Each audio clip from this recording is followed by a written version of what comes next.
دي كاستيلو دي راش برضو، دي من اكبر المزارع بتاعت ايطاليا، وهو ده دخل بطوله العالم السنه اللي فاتت في بودابست، واخد بيست ميل بابي. يعني الكلب ده ايطالي؟ لا، اصله الماني. اصله الماني.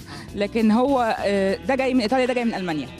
فده بيجي يعني احسن 3 بلاد بتنتجه، فرنسا والمانيا وايطاليا. والاصل بتاعه ايه اساسا من الاصل بقى خالص؟ الاصل بتاعه خالص الماني، بس هم لقوا رسومات ليه حتى على الفراعنه. على الفراعنه؟ عند الفراعنه، بس هو اصله يعتبر الماني، لان اسمه الثاني داتش دوجن وجريت دين ودنوالا بالفرنساوي، والاسم اللي بيسموه عليه بقى اللي هو جنتل جاينتس، لان هم they are giants بس they are gentle، يعني كلاب منتهى الطيبه.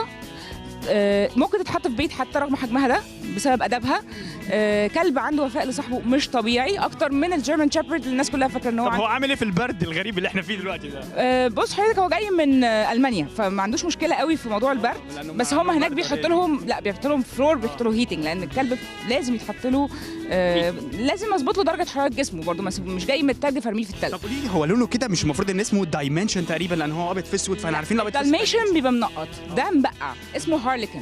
النوع ده فيه منه الهارليكن، وده اسمه مانتل، وفي ميرل وبلو وفون وبرندل وبلاك. طب ده هيبقى سهل ان انا اربيه، سهل ان انا اسيطر عليه؟ سهل انك تسيطر عليه جدا، لانه ممكن تمشي من غير ليش اصلا، الكلب هيقف مش هيعمل حاجه، اهو مفيش اي حاجه، وممكن تربيه في البيت مش هيعمل اي حاجه، لو ماشي حتى في ممر هيرجع لك بظهره، هيجي يقف في حضنك، هيفتكر نفسه كلب صغير ويخبط لك عشان تطبطب عليه وبتاع. هو فاكر نفسه كلب صغير؟ فاكر نفسه كلب صغير على طول، بس هي الفكره ان تربيته صعبه شويه، لان عشان حجمه بيحتاج كالسيوم، بيحتاج رعايه، بيحتاج بعض المعادن، والاكل لا، مش مساله اكل كتير، لان هو حضرتك شايف بيفضل رفيع لحد ما يكبر، وبعد كده ياكل اكل عاديه، الاكل مش فظيع قوي، يعني الناس بتتخض من اكله، هاكله ايه الكلب ده؟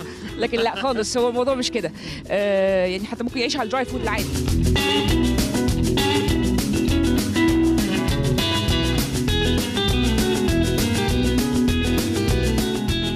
كلميني بقى اكتر عن الهاسكي. الهاسكي الناس بتخاف تربيه هنا في مصر عشان خاطر بيقولوا لك ده كلب تلج، بس هو ربنا خلقه معزول من الحر ومن البرد، ما عندوش اي مشكله، من اكتر الكلاب الحموله، ما بيتاثرش بالجو بطريقه فظيعه.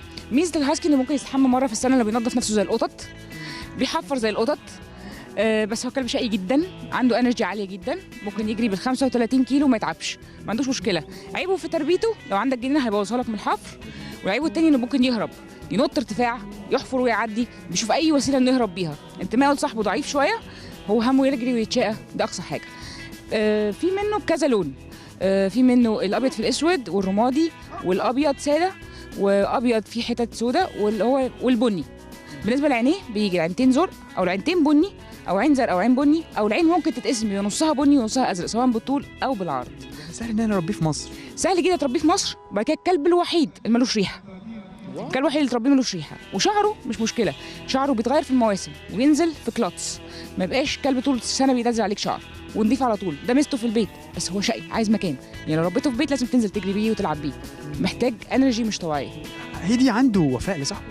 عنده وفاء لصاحبه، اللي هو الوفاء الطبيعي بتاع الكلاب، بس هو الكلب اللي هو لو سبته ما ينفعش، لو عايز كلبك ما تنزلش بيه سايب، ما تسيبلوش باب مفتوح، ما بيعرفش يرجع، بيجري بيفقد حاسه الشم انه يرجع. ولاءه لصاحبه ضعيف شويه، مش هيغدر بصاحبه، هو عمره ما بيأذي، ده زي القط، بس ولاءه لصاحبه مش زي الكلاب، يعني مش همه صاحبه اول حاجه، همه يلعب وبعد كده نفكر في صاحبه. واسهل كلب ممكن تراعيه، انت هتحط له اكل بياكل قليل جدا، ولما بياكل بيبان عليه الاكل، يعني مش هيتاكله قليل فيبقى خاسس ورفيع، لا، تاكله قليل. كلب عشان خاطر ربنا خلقه بينتعزل، فعنده الميتابوليزم، تغيير الاكل، يعني اللي هو التمثيل الغذائي بتاع جسمه سريع، بيحول الاكل بسرعه ويخزنه. ده خلقت ربنا عشان طبيعته.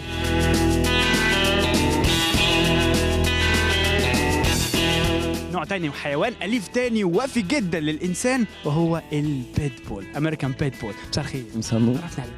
أنا اسمي محسن، وشهرتي محسن ننس، من تجار الكلاب في مصر، وعندي مزرعة إنتاج فقط. طبيعة شغلي غير طبيعة شغل أي حد تاني. إنتاج، يعني ممكن تكلمنا أكتر عن الكلاب وعن البيتبول؟ يعني كلاب البيتبول من أقوى كلاب البيتبول، من أقوى الكلاب في جميع السلالات، يعني في سلالات كتير، في كلاب قوية، بس من أقوى الكلاب هو كلاب البيتبول.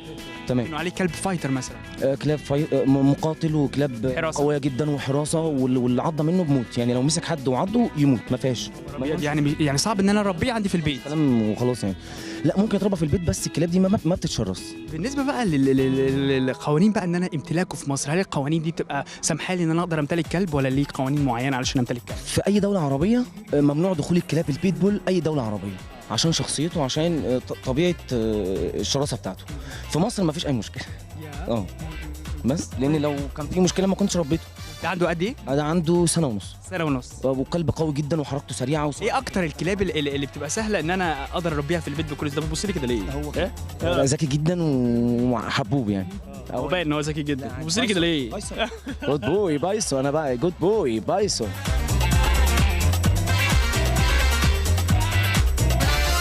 كمان مره ده الكلب اللي معمول عليه المسابقه النهارده. مظبوط، كلب ماشي. الرات. كلب الرات. اللي هو شرط دلوقتي اللي هو رات فايلر، اللي احنا بنقول عليه رات اختصارا يعني، بس هو رات فايلر. هو دلوقتي تقريبا يتقدم مصر رقم 1 اكتر عدد كلاب. زمان كان عندنا الجيرمان شيبرد والولف اللي هو المتعارف عليه كلب روي. فدلوقتي الرات فايلر تقدم عنه كتير جدا، والناس البريدرز بتاعته يعني عماله تحسنه. بقى عندنا بيدجريز كلاب بابطال عالم، مستويات عاليه جدا في مصر، يعني زي نقدر ننافس بره عادي جدا. تربيته سهله يا وحيدي. كلب الروت فايلر للاسف اخذ سمعه سيئه من الناس، والحق ولازم كلب بيعض الناس وبياكل اطفال والكلام ده كله. على الروت فايلر. ده على الروت فايلر. بس الحقيقه مش الكلب كده. مش كده خالص. ويعني اقنعت ناس كتير قوي، واللي رباه فهم ان هي دي مجرد كانت سمعه سيئه. هو دايما الحيوان لما بيعمل غلط بيبقى ناتج عن البني ادم. هو رباه غلط. هو كلب عايز روت فايلر بيعلمه على الشراسه ويبقى شرس، ويبتدي الكلب يعمل تصرفات هو بيعمل اللي صاحبه عايزه. بس كلب روت فايلر مش كده. كلب روت فايلر كلب وافي جدا لصاحبه، حلو قوي في التدريب بتاعه، كلب ناشف عنيد. عيبه الوحيد ان مناعته وحشه جدا. كلب مناعته وحشه، يعني كلب وهو صغير عارف حاجه بتدور على العيا فين والموت فين، هو بيدور عليه. اي مرض يعدي من جنبه بيعديه، امراض جلديه بتحصل. لكن غير كده هو كلب ناشف بيستحمل، عنده وفاء لصاحبه جامد جدا، كلب فريندلي جدا. طول ما انا ما بشرسوش وما بعملش في الكلام ده، واجيب مدربين مش فاهمين يعني ايه روت فايلر. اي كلب على كده بالظبط، هو اي كلب. لكن بالذات الروت فايلر يعني الكلب اهو اول مره امسكه عادي، ما كلب روت فايلر وانت ماسكه بتمشى بيه ما فيهوش مشاكل.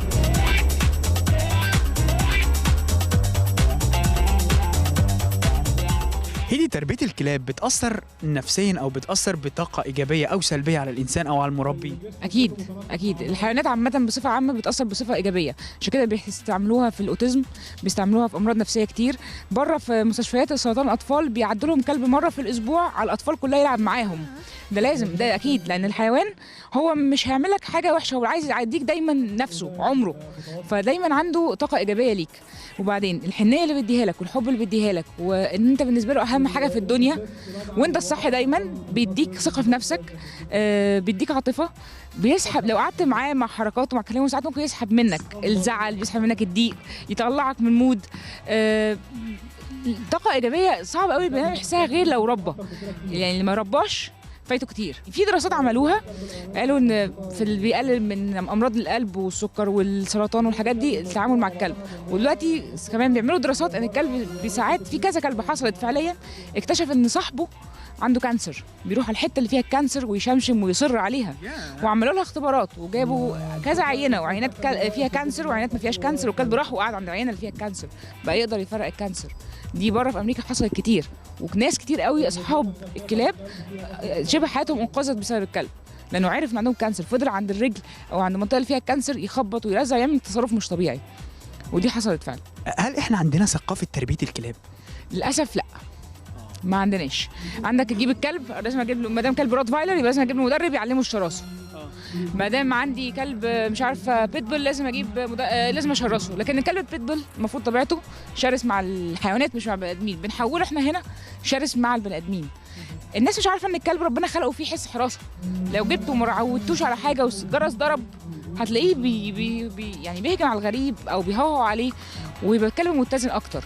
المدربين عندنا هنا بيدربوا كل الكلاب اكنها نوع واحد، فبيدربوها غلط، فبتطلع شخصيه الكلاب غلط.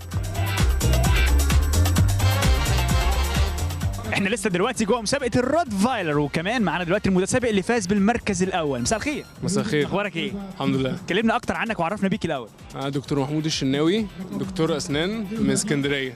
اهلا وسهلا، الحمد لله على السلامه. جاي من اسكندريه مخصوص عشان تشارك في المسابقه دي. الحدث النهارده. كلمنا ازاي بقى بتشارك وفاز بايه وايه الحاجات المعينه اللي فاز. المركز الاول في البابي والحاجات المعينه فاز بيها ان هو بقى بيمتاز ان دماغه كبيره، الكالر تكتشر بتاعه احسن كويس.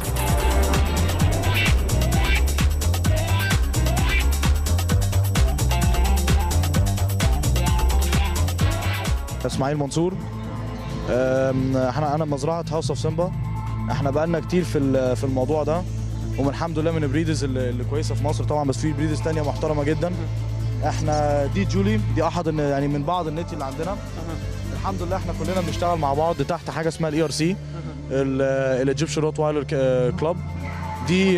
دي فيها بريدز كتيره جدا، وبنتعاون مع ناس اخرى زي الكينج كورسو، اللي هم الجروب بتاع كينج كورسو، والناس بتوع الدنواو، وزي ما انت شفت كان في بيتبول برضه، بيتبول وحاجات كده. فدي بتبين برضه ان احنا ابتدينا نيجي مع بعض، وان شاء الله بنحسن مش بس من روت وايلر، من مستوى الكلاب عامه في مصر والفهم، وبنحاول نفهم الناس اكتر واكتر ازاي بتعامل الكلاب دي. ومعنا دلوقتي كوس والمربي بتاعه كمان اللي فازوا بالمركز الاول. مساء الخير. مساء الخير. عرفنا عليه. محمد طاهر بسيوني. جهزته ازاي علشان يفوز بالمركز الاول؟ جهزته ودربته جري وتمرينات على التركيز لحد ما الحمد لله. الحكم قال عليه ايه؟ الحكم شكر فيه جدا جدا جدا. وصل جدا. احنا عندنا ثقافه ديت من نوع ان احنا نربي الروت فايلر، وان احنا نمرنه ان هو يخش مسابقات كمان. احنا بنتعلم، احنا لسه يعني يعتبر اولى ابتدائي في الموضوع ده، فلسه بنتعلم، بس ان شاء الله هنبقى احسن ان شاء الله. جاهز انه يخش مسابقات دوليه؟ ان شاء الله. بارك لك كمان مره، ومبروك مبروك على فوز كاوس. ميرسي جدا يا فندم. شكرا لك. ربنا يخليك. شكرا يا فندم.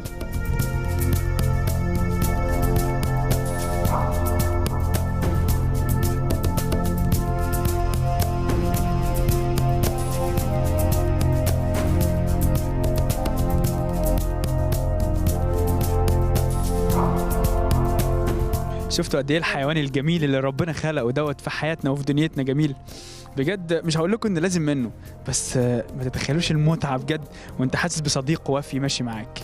الكلب بجد ده اسمه ايه؟ داتس. ده اسمه داتس. شفت داتس حلو ازاي؟ داتس ازيك يا داتس؟ عامل ايه؟ داتس داتس داتس داتس ما بيردش عليا.